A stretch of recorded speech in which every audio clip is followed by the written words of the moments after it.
ওয়ালাইকুম আসসালাম রহমতুল্লাহ বারাকাতু।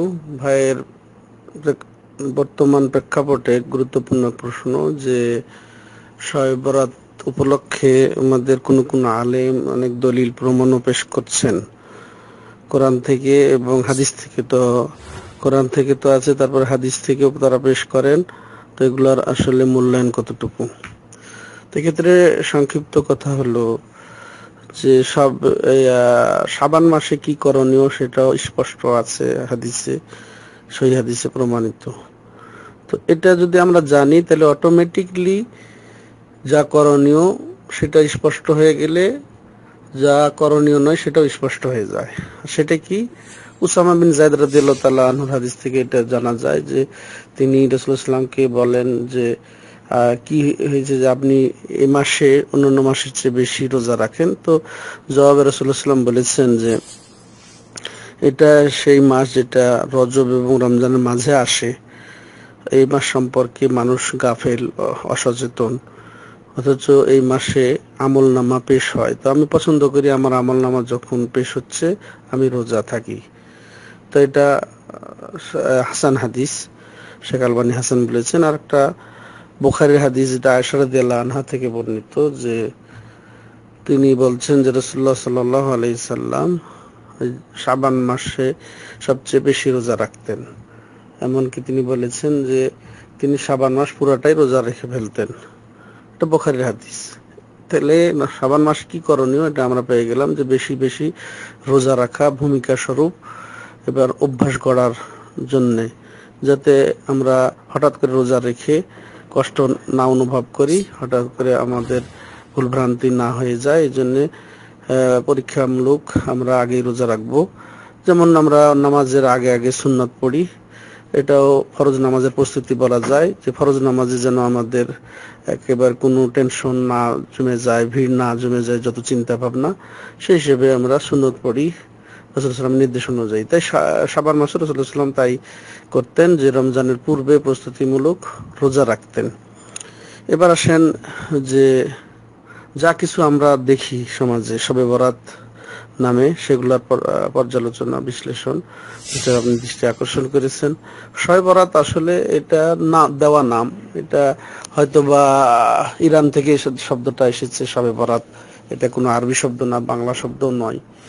তো শবে বরাত যদি আমরা সব শব্দ ফার্সি যদি রাত হয়, বরাত অর্থ বারা যদি আরবির দিকে যাওয়া হয় তাহলে একরকম অর্থ আসে। বারা মানে মুক্তি, মুক্তির রাত। আর বরাত এমনি বাংলাতে অনেক সময় বরাত বলতে শোনা যায়, বরাত মানে ভাগ্য।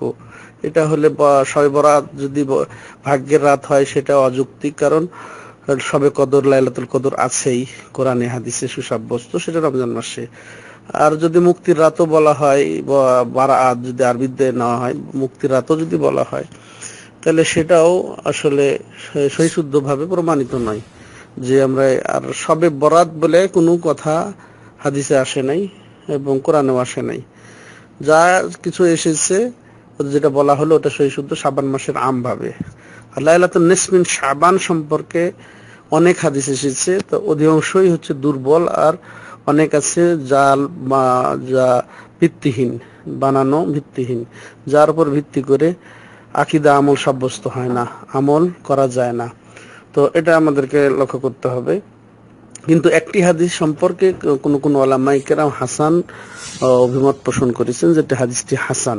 তো যাই হোক, অনেক জয়ীফ হাদিস মিলে যদি হাদিসটা হাসান হয়, মিলে যদি হাসান হয়, তো ওই হাসান হাদিসটি এমন যে হাদিসে বলা আছে যে রাসূলুল্লাহ সাল্লাল্লাহু আলাইহি ওয়াসাল্লাম বলেছেন যে আল্লাহ রাব্বুল আলামিন লাইলাতুন নিসফ মিন শাবান, শবে বরাত বলে কথা নাই, শাবান মাসের মধ্যরাত্রে পৃথিবীতে তাকান, পৃথিবীতে অবলোকন করেন এবং সবাইকে ক্ষমা করে দেন, মুশরিক এবং বিদ্বেষ পোষণকারী ব্যতীত। এই হাদিসটা, তো এই হাদিসটা বা অন্য কোনো হাদিস দিয়েও যদি লাইলাতুন নিসফ মিন শাবানের ফজিলত প্রমাণ হয়, কিন্তু আমল প্রমাণ হয় না। আমল প্রমাণ হবে অবশ্যই রাসূলের সহিশুদ্ধ হাদিস দ্বারা, যে রাসূল ওই রাত্রিতে জেগে বিশেষভাবে ইবাদত করেছেন, বা ওই তারিখে রাসূল সাল্লাল্লাহু বিশেষভাবে নির্ধারিতভাবে রোজা রেখেছেন বা কবর জিয়ারত করেছেন, সুসাব্যত সঠিক হাদিস দ্বারা আমলও আবার প্রমাণ হওয়া জরুরি হবে, যদিও ফজিলত প্রমাণ হয়। তো ফজিলত প্রমাণ হওয়ার অর্থ এই নয় যে আমি ইচ্ছা মতো ওই রাত্রে জেগে জেগে ইবাদত করতে পারবো। ফজিলত প্রমাণ অর্থ এই নয় যে আমি ওই তারিখে রোজা রাখতে পারবো। রোজা রাখার জন্য, জেগে ইবাদত করার জন্য আলাদা আবার দলিল লাগবে। যেমন জুমার দিন ফজিলতের দিন, জুমা এর অর্থ এই নয় যে আমরা কোনোদিন তাহাজ্জুদ পড়ি না, জুমার রাত্রে জেগে তাহাজ্জুদ পড়তে পারবো।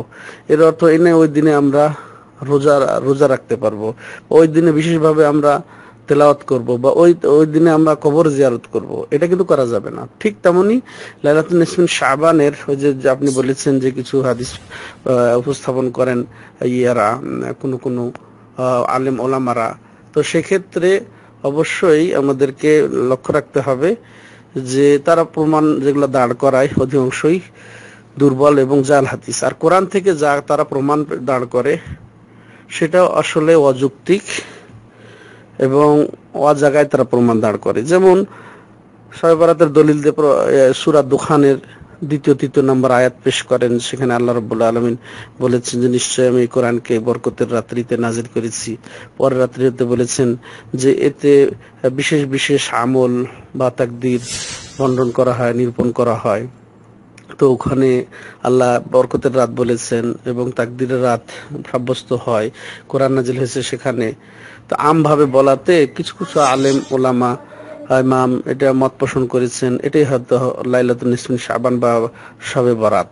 কিন্তু আসলে এটার আমাদের ভুল দূর হয়ে যায় সূরা বাকারার আয়াত দ্বারা, 185 নম্বর আয়াত দ্বারা, যে আল্লাহ বলছেন শাহরু রমাদান আল্লাযী উনজিলা ফীহিল কোরআন, যে রমজান মাস যাতে নাজিল করা হয়েছে কোরআন। তাহলে রমজান মাসে কোরআন নাজিল হয়েছে, শাবান মাসে নয়। এরপরে আবার রাত যদি আমরা খাস করে পেতে চাই, তাহলে রাত খাস নির্ধারিতভাবে পেয়ে যায় সূরাতুল কদরে।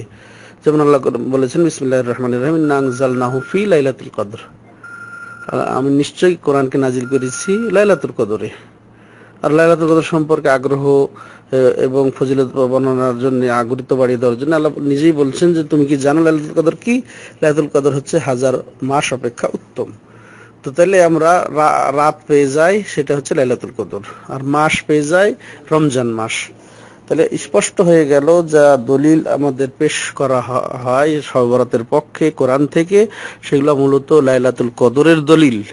সেটা রমজান মাসে, শাবান মাসের শবে বরাত নয়, লাইলাতুন নিসফিন শাবান নয়।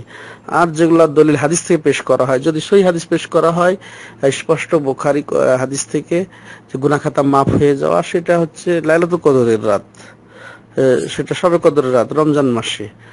আরো যেটা বললাম যে হাসান হয় বিভিন্ন দুর্বল হাদিসের ভিত্তিতে, তাহলেও সেটা ওই রাতে ফজিলত প্রমাণ হলেও ওই রাতে কিন্তু নির্ধারিত আমল প্রমাণিত নাই কোন সহিহ হাদিস দ্বারা, যে ওই রাত্রিতে আমরা খাস ভাবে জেগে জেগে শবে বরাত পালন করব আর 100 রাকাত নামাজ পড়ব। এটা কোনো গ্রহণযোগ্য হাদিস নয়, বা গ্রহণযোগ্য কোনো হাদিসের ওই তারিখের রোজা প্রমাণিত নয়। বা কবর জিয়ারতের যেটা হাদিস সেটাও মুরসাল, সেটাও গ্রহণযোগ্য নয়। এক কথায় আমরা যারা নিয়মিত বৃহস্পতিবার সোমবার রোজা রাখি, তারা এই মাসেও বৃহস্পতি সোমবারে রোজা রাখবো, ওই সময় রোজা রাখবো। 13, 14, 15 যারা প্রতি মাসে রাখি, এই মাসেরও 13, 14, 15 আমরা রোজা রাখবো। আর সত্যিকার যদি আমরা সুন্নতের তাবেদার হই, সুন্নতের পাবন্দ হই, তাহলে রাসূলুল্লাহ সাল্লাল্লাহু আলাইহি ওয়াসাল্লাম শাবান মাসে বেশি বেশি রোজা রেখেছেন, ওইভাবে সুন্নত পালন করব। এছাড়া এর ব্যতিক্রমে আমরা খাস ভাবে শবে বরাত উপলক্ষে না ওই তারিখে রোজা রাখবো, না ওই রাত্রিতে আমরা জেগে নামাজ আদায় করব। আর আরেকটা জাল হাদিসের ভিত্তিতে যে রাসূল নাকি বলেছেন যে ওই দিনে কেউ যদি নিজের পরিবারের খাদ্য খাবারের দিক দিয়ে প্রশস্ততা নিয়ে আসে, তাহলে সারা বছর সে স্বচ্ছন্দে চলবে, খাবে। তো এটাও ভিত্তিহীন কথা। এর ভিত্তিতে হালুয়া রুটি সব ভালো ভালো খাবারের আয়োজন, এগুলো সব অমূলক। কবর জিয়ারতের হাদিসটাও সহি শুদ্ধ প্রমাণিত নয়। যারা খাস ভাবে ওই রাতে কবর জিয়ারত করতে হবে তা নয়, সবসময় আমরা কবর জিয়ারত করি। বা আমরা হয়তো বললাম নিয়মিত আমরা রোজা রাখি, যেটা সুন্নত আছে নির্ধারিত ভাবে রাখার, বা শাবান মাসে অধিকাংশ রোজা রাখার। আর প্রতি রাত্রে যারা তাহাজ্জুদ পড়বো তারাও এই রাত্রেও তাহাজ্জুদ পড়বো, সমস্যা নেই। প্রতি রাতে তেলাওয়াতের অভ্যাস আছে, যারা প্রতি রাত্রে তেলাওয়াত আমরা করব, তাতে কোনো সমস্যা নেই। তো এক কথায় আমরা শবে বরাত নামে যা শুনি দেখি, এগুলা মূলত যেগুলা সহিশুদ্ধ ভাবে আছে সেটা লাইলাতুল কদরের। আর বাকি যেটা বলা হয় সেটা অমূলক বাড়াবাড়ি অতিরঞ্জন শবে বরাতের নামে, সেগুলো আসলে বর্জিত, সেগুলো বেদাত। এগুলোর থেকে আমরা সতর্ক থাকবো। আল্লাহ আমাদেরকে বোঝার তৌফিক দান করুন। আল্লাহু আ'লাম।